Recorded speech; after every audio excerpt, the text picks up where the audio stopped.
Good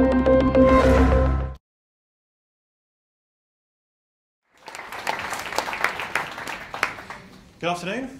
Last session before coffee, so please stay awake. It's not going to be too long.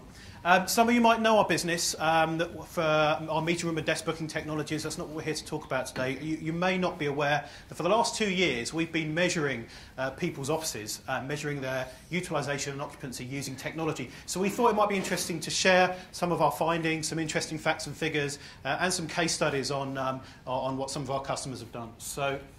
Moving on, so we work with some of the biggest companies in the world. Some of you might be in the room today, what we've found, and what most people believe to be the case, is that office utilisation, people believe office utilisation is around 60 to 70%. Now, I think probably in this room we're a bit more educated than that, and we know that it's a bit lower. We found from our studies that occupancy is a lot lower than that. So, and in particular, the two stats on the left here are the most interesting. Average office utilisation across our studies is only 39%, and peak occupancy across our studies is 64%. So at no point do offices get busier than 64% on average based on what we've seen across our customers. So we thought that might be interesting to put that into something a bit more meaningful, and in particular the building where we're in now. So if this building was being used based on the facts that we found out from our customers, we would find that we're only filling up to here in this building. And if we looked at the peak average of our customers, we'd be here at only 64%, leaving all of this space effectively empty in this building. And guess where we are? We're above that line. So, so if we happen to today fill this building based on how many people are in the building, starting one seat at a time, one meeting room at a time, we would probably only get to here, but on a really busy day we might get to here, and this floor wouldn't even be here, potentially. So it's quite interesting when you look at it in that sense, and you look at the wasted space that's taking place within office environments at the moment. Some other interesting stats across Europe, US and Australia, in particular showing slight differences in terms of how well office space is being occupied. And we're a little bit ahead of the game in Europe, and I think that's probably because of rising and higher property costs. I think probably we're a little bit more technically aware, although probably the US and Australia would say something different. But it's just interesting to see that, that we are making better steps in terms of using our office space better. So how are people measuring how they're using their office space? We talked earlier on, we heard earlier on about evidence-based design, evidence-based decisions, and that's where our business is coming from in terms of helping customers to make the right decisions based on science rather than sort of finger in the air or hearsay. And so there's various things, and you may well have been using these elements yourselves. You've probably got experience of using them. Interviews are a very easy, quick way of getting information about how your space is being used, so you can understand which departments are busy, which are not so busy. Walkthrough studies are useful as well, but in both cases it's not good solid evidence, and it's questionable. It can often be questioned on whether the data is real or not.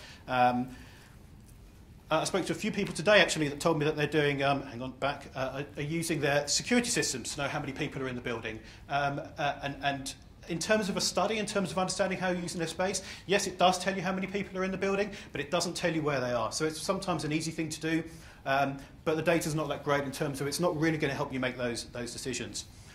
Where we're heading to is sort of the latter end in terms of getting really decent data to be able to help you make those decisions. The network sniffer is a way of using your IT network to, when you plug your laptop in, the network knows where you are, or when you connect to a particular Wi-Fi node, it knows where you are. And our business does sensor studies using technology. And that's when we talk about the studies we've been doing, some of the data that I've been showing you, that's what we're using. And we keep it off network and we can implement it very quickly. And whether it's 1 to 3 months to 6 months or a permanent study, the data that you get from there is it's far more, it's a much tighter business case. And an interesting analogy is actually we're in probably the centre of the financial centre of the world at the moment, the biggest financial centre in the world. And in this building, people are making decisions every day on how much money should I invest in these shares or stocks or currencies. And when a dealer, a trader, whatever they call themselves these days, is thinking, well, shall I invest in GSK shares today? They're not sort of asking the guy next to them or the head of HR or overhearing what somebody said on the tube in the office on the way in.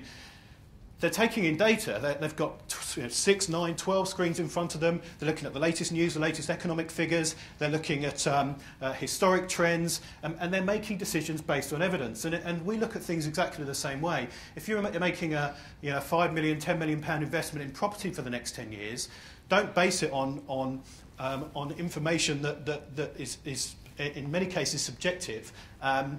You need to really be looking at good, hard, solid evidence before you make those kind of decisions. So I wanted to tell you about one customer that we had a very interesting project with last year. GE came to us and they basically wanted to close 2 small buildings, and the head of property knew that their head office in the Arc in the UK was in Hammersmith. I don't know if you know that building, was not being used as well as it could be. But he couldn't prove that, and all of the heads of department said, no, we need the space. And so we went in and we did a study. We put 1,000 sensors under all the desks, and we very quickly found that there were about 150, 200 desks that were never used in a 6-week study that we did. And there were another similar amount of 150 desks that were used less than 20% of the time. And that was all the data that he needed. He was able to go back to those departments and say, you're going to have less space now. I know you said you're using it, but here's the evidence. We know you're not using it. And he was able to close those buildings, and it saved over £2 million a year. And it was so easy to do, and we sort of introduced some of our other technologies, including desk booking software. And there we go, so nearly 7,000 iPhone 6s. That's a new phone for almost everyone in that office, by the way. And that was what they were wasting each year. And here's, if you come to our stand, actually, we'll show you this in a bit more detail, but this is the dashboard of data that we provide, where it very easily breaks down your desks into, we never use these were 1 to 20% of the time. This is how we allow our customers to make easy decisions based on fact, based on science. Another study that we're doing as well with a media company, both in London and in the US, looking at when the study is finished and they're able to close the buildings that they want to close, they're looking at savings again of over £2 million a year. And that's about 142 new minutes every year, in case you're interested. Just one final thing, and we've talked about a lot of this already, but in terms of the whole transformation process, driving that transformation process, we believe that it does start with accurate data, but we've also found from our customers that actually the saving that our customers are making on their real estate funds the entire transformation process. So, and in many cases, some of you will be going through this journey at the moment, some of you will be planning it, but if you're looking at your real estate and wondering if you do need all of that space, the occupancy savings that can be made through having the right data and making the right decisions can fund all the rest of the stuff that we've been hearing about today. Thank you.